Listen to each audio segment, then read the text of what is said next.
Hey there, comic book friends, I'm Travis. It's time for another edition of What the Fugue, where I talk about what's going on with me in my week of comics. How's it going? Seems like a lot just suddenly happened. Last week wasn't so much. This week, everything. It seems to be. Let's see, where do we want to start at? Amazing Spider-Man's coming back. Amazing Spider-Man #1 with Peter Parker. Wonder what that's going to be like. Because I've heard, not going to be wrong, but I've heard that Superior Spider-Man's going to keep running at the same time Amazing Spider-Man is. So, that'll be interesting to see exactly how that story gets told. Not sure I'll be buying it, but it'll be curious to see exactly what it ends up being like. I'll listen to what you guys have to say on that. Let's see what else is going on. Nightcrawler's going to have his own series. Are you shocked? I'm not. As soon as they said Nightcrawler was coming back and they're going to put him someplace, you're not going to use that just to have him be part of some team book. You're going to have him have his own book at some point. Real curious thing is Chris Claremont's going to be writing it. Are you excited for that? I think some of us are. Those of us who, our era of X-Men was the Chris Claremont era, we're all excited. I'm sure there are plenty of other people I've kind of seen on the internet that aren't too excited about the fact that Chris Claremont is writing it. I don't know. Because Chris Claremont still write comic books? Haven't a clue. Haven't read anything by him for a very long time. I'm not even sure what he's done lately. But that is interesting. Interesting to see them bring out what would be considered a classic X-Men writer back to the book. Anyway, let's see what else as far as actual comic books go. I know I'm missing something. I know there were some other things that were announced and I'm missing it. Forgetting about it right now. I'm just kind of blowing this off the top of my head. Let's see. Comic book news outside of just actual comic books themselves.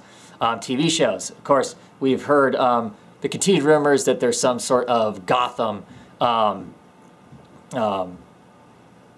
TV show is going to be on for Fox, and you know, originally it sounded like it's going to be more like Gotham Central, or is centered around the police department, and so we thought, oh, you know, well, okay, Gordon and all that kind of stuff. You know, then we kind of heard that Bruce Wayne was going to play a prominent role in the show, and not sure exactly how that works because Bruce Wayne isn't a policeman, and now we've heard that there's going to be prominent Batman villains in the book. So I mean, in the TV show. So we're just going to have a Batman TV show in some sense. I'd be curious to see exactly how that all pans out. Other TV news. Supposedly NBC has solicited a pilot for Hellblazer. I'm not sure. Hellblazer or is it Constantine? Which show are we going to get? It's on NBC. I don't think we're going to get Hellblazer. I think we're going to get Constantine. And on top of that, I'll be surprised. I won't be too excited until I actually, or unexcited, depending on how I'm feeling that day, since I don't know, oh, Constantine book versus Hellblazer thing. We'll see if it actually, you know, reaches the light of day. I don't know that I believe that asking for a pilot means we're actually going to see a TV show. Be curious to see exactly how that gets delivered if it actually happens. Other TV shows basically officially announced today that any chances of there being a the WB doing a or CW doing a Wonder Woman TV show called Amazon is totally dead. This doesn't surprise me at all. With the introduction of Wonder Woman into the actual movies, they aren't going to put the movie characters on the small screen too, I don't think. Speaking of which, of course, there's the continued horrific rumors of the fact that maybe Wonder Woman, when she's in this new Man of Steel movie, that somehow she's a Kryptonian in some sense or another, which, of course, would be an absurd mistake. But I'm not going to get too excited or go up in arms or throw a huge fit until we really know what it really is, because, you know, what the internet says and what really happens, as we all know, lots of times are completely two different things. Let's see. What else is going on? Speaking of Hellblazer and whatnot, by the end of the week I will have finally gotten the last 3 issues of Hellblazer that I needed to complete my entire Hellblazer run. Now when I say complete, there was an era where I couldn't collect comics, you know, due to reality and other responsibilities, and basically almost starving to death, so comics weren't high on the list of things to purchase. There was an era that I didn't get Hellblazer, so I've been slowly buying those issues. Well, if I pulled the trigger and bought the last ones, part of the run seemed kind of ridiculously expensive. but I said, screw it, 3 books, buying it now. That way I have it. So I would expect after I get that, I'll get everything organized, and probably you'll see a really boring video of me showing every cover for all 300 Hellblazer Plus annuals. And yeah, I'm kind of excited about that. It'd be cool. I also have some more Doom Patrol books, some Silver Age Doom Patrol books coming to me. I'm getting very, very close to having all the Doom Patrol. Pretty excited about that. And the whole getting back issues and whatnot, I've been doing this on eBay. I had a pretty piss-poor eBay experience, and I'm still in the process of figuring out exactly how I'm going to completely approach it, in the fact that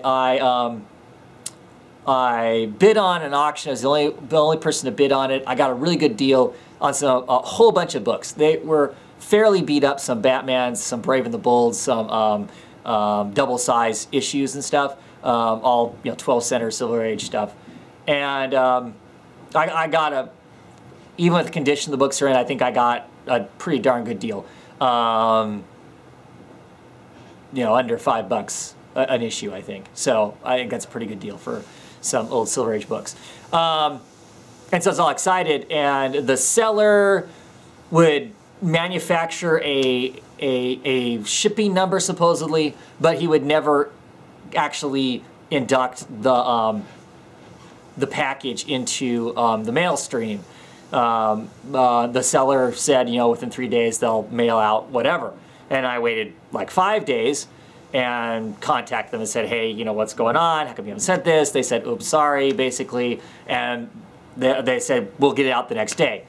Didn't ship the next day. I waited 2 more days. I sent them another email saying, hey, I'm still not seeing this thing being shipped. You're creating a number or nothing. Then I waited past the time that supposedly the latest that I would get that I would get it. And so I'm getting ready to send him another email, another message going through the eBay chain of events and whatnot, and it basically says, it's going to generate some sort of a number, to track what the issue is or whatever, and it asks me what I want to do, and do I want my money back? I'm like, no, I don't want money back, because I don't. I want the books, and whatnot. And I send this thing out one night. I send that out saying, hey, and a message to him saying, really, you just tell me honestly when you get my books in the mail, so I have somebody to be looking for them to know what's happened, because they haven't been lost by the post office or anyone else, because you haven't actually put them in the mail stream. You're just at your home on your computer printing a number, printing a label which creates a number, and then you're not actually shipping anything out. Next morning I wake up and I've been credited my money back. So I haven't lost anything other than I lost the books, because the books is what I really want. Well, it feels to me like that this guy never intended to actually ship my books out ever. That was never his goal. And so I feel like there should be larger consequences than just me being one individual going on to his thing and giving him negative feedback. I know once he gets enough negative feedback, then it causes him some sort of problem. I'm not 100% sure what that is on eBay. But to me, it feels like there needs to be a bigger recourse, because, like I said, I think he bid low. I think he put the auction low. No one else bid on it. I bid on it, and I bought it for, like I said, what I think is a pretty outstanding price. For the books. So, yeah, I'm kind of waiting now to see if he's going to repost them, or, how hard is it to have 2 eBay accounts? How hard is it to set up an eBay account that maybe he'd be...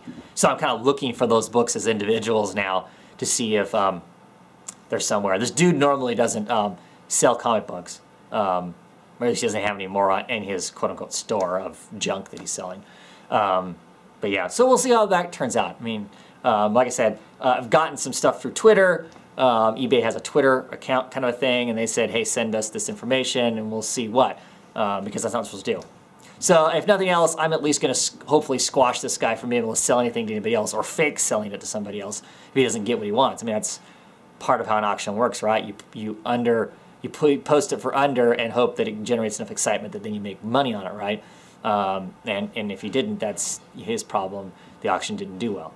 So, yeah, I don't know. That's the only bad experience I've really had. Well, that's not true. I mean, I got all those commandees with dirt in them. But this is the only time I've ever had something absolutely not sent to me or whatever. So, just kind of strange. It wasn't like it was lost in the mail. Like I said, it's like he never really you know, and if you're using the post office, you know, you generate a number, you know, through an account through the post office. You can ask them to come and pick it up, and your mailman will actually stop at your house and pick up a package for you. It's not like you've even got to go anywhere. So I can't understand the justification for not sending my stuff out, short of you just didn't want to, because, yeah, I don't know what. Anyway, there's that. Let's see. What else? I can't think of any other news right offhand. I just want to say the video that I posted last week about how we should be treating each other and whatnot.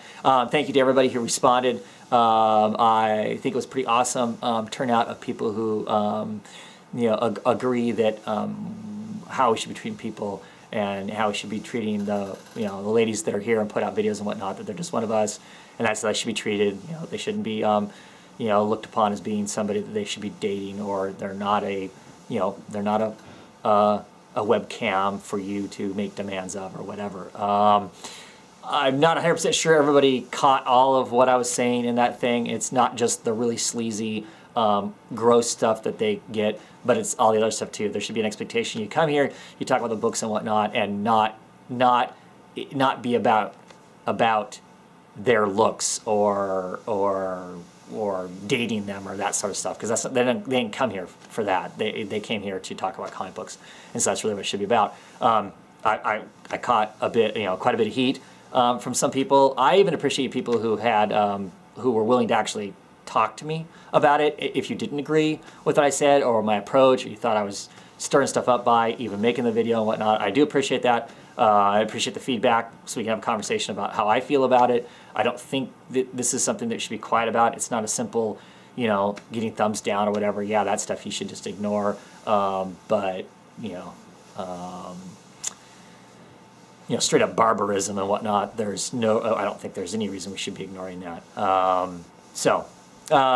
Anyway, I said I really appreciate the people who actually, you know, were brave enough or willing enough to contact me and you know, tell me otherwise or whatever. That was great.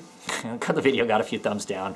Not surprised there, but at any rate, I do really appreciate the support. I have gotten feedback from you know, affected people saying that they think it's made a difference. They've had people actually write them and apologize. Good for you. Good for the people who apologized, realizing that, you know, maybe they've overstepped their boundaries or whatever. Anyway, so that's all I'm going to say about that, unless something else crazy comes up around it and whatnot.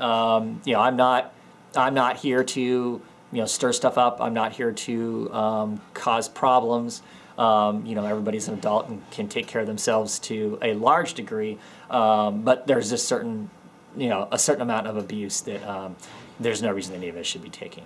And so I am going to stand up and I'm going to say something when that kind of stuff happens. Otherwise, I'm here to talk about comic books just like all the rest of you and have a great time and whatnot.